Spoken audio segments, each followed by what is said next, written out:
Ezra Levant here for Rebel News. I'm at the ARC conference, which is a giant conference, almost 2,000 people here from all over the Anglosphere, not just the Anglosphere.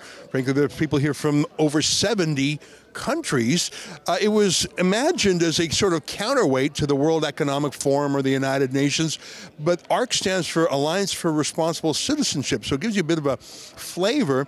And we're over here in London, England, but wouldn't you know it, I bumped into my fellow Canadian, in fact, we're both from Calgary originally, Amanda Achtman, and she just told me about some of the stuff she's up to. That's, I think, one of the big pluses of this ARC conference, is it's sort of a networking thing for freedom-oriented people around the world, and I just thought, well, let me grab my friend Amanda for a moment, because boy, she told me some interesting things that she's up to. Amanda, great to see you. Great to see you again, Ezra, at this big reunion of so many people doing great work really worldwide, as you touched on. As you know, one of my most passionate issues is life, respect for life. And this has been coming up throughout this conference, that what is the value, what is the content that makes civilization worthy of defense? And we're hearing about the Judeo-Christian tradition, we're hearing about Western civilization, but ultimately I think it was really touched upon with the preservation of life. And this is something that Canadians are losing touch with, particularly with the radical expansion of euthanasia.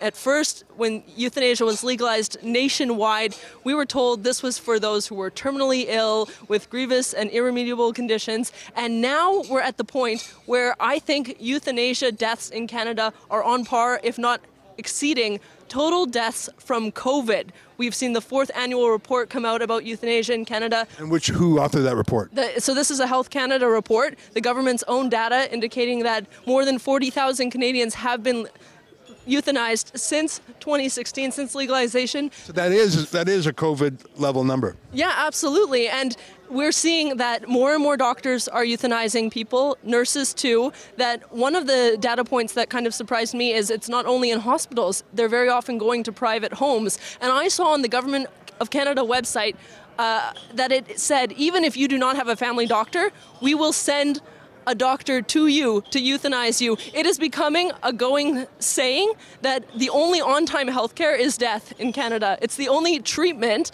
killing, that you can be sure there won't be much of a wait list for and will happen in a timely manner. This is disgusting. It's a shame. And many people here know that Canada is the euthanasia capital of the world, and they're asking me, why do you think Canada is so off the charts with this? And I'd be curious to ask you, Ezra, what do you think it is about Canada that has made us the euthanasia capital of the world? Well, that's super gross, and you said so many things there that I want to respond to. But to answer your question, I think the number one reason is that there has been no real national debate over it. I think a lot of the things you just said will come as a complete surprise to Canadians.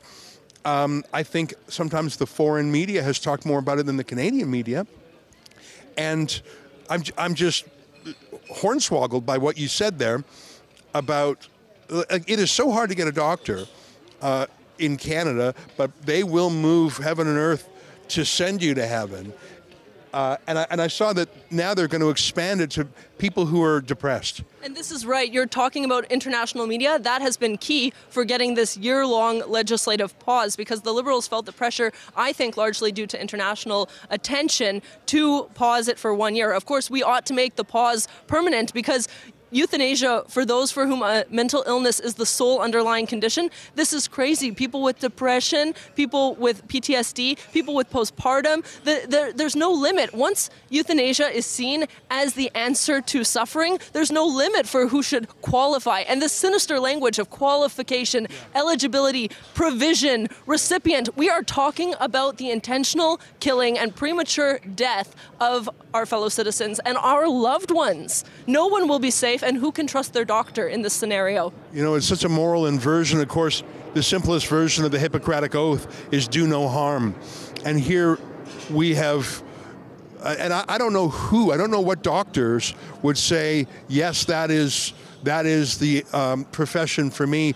I could be a obstetrician and help give birth to little babies. I could be a cancer specialist. I could be an emergency room surgeon. No. I want to go out there and kill people. And they use so many euphemisms, and the one now is MAID, medical assistance in dying. They keep throwing away the old words once they become dirtied. I think I saw a stat the other day about a percentage of Canadians every year who die what percentage of that is from euthanasia. What's the latest stat you've heard? That's right, something like 4%. And now if it were noted as a cause of death, it's like the 5th leading cause of death in Canada.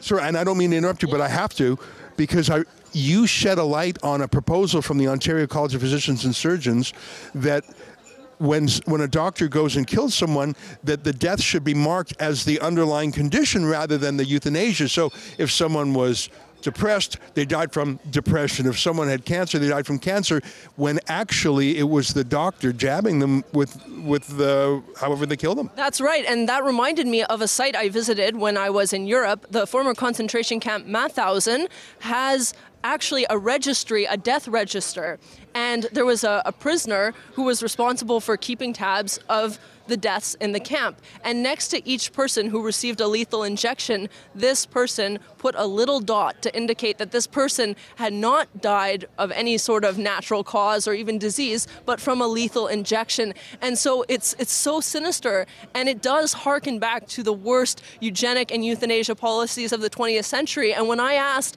a former leader of the euthanasia lobby, Dying with Dignity, why she no longer uses the word euthanasia, she said because of the associations. And by that, the Nazi associations, because euthanasia was a Nazi tactic.